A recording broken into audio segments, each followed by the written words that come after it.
ভালোবাসি বলার আগেই ফুরিয়ে যায় আমাদের ভালোবাসার সময়।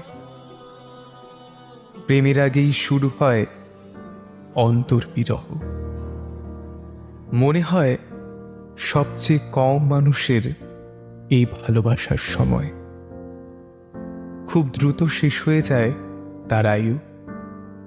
মানুষ মিলন চায়, কিন্তু তার বিচ্ছেদই তার নিয়তি। কোনো একদিন সময় করে যে বলবে ভালোবাসি, বলবে যে ভালোবাসা চাই, এতটা সময় কই? ভালোবাসা বলার আগেই দেখবে ফুরিয়ে যায় ভালোবাসা, ফুরিয়ে যায় ভালোবাসার সময়, শেষ হয়ে যায় তার আয়ু।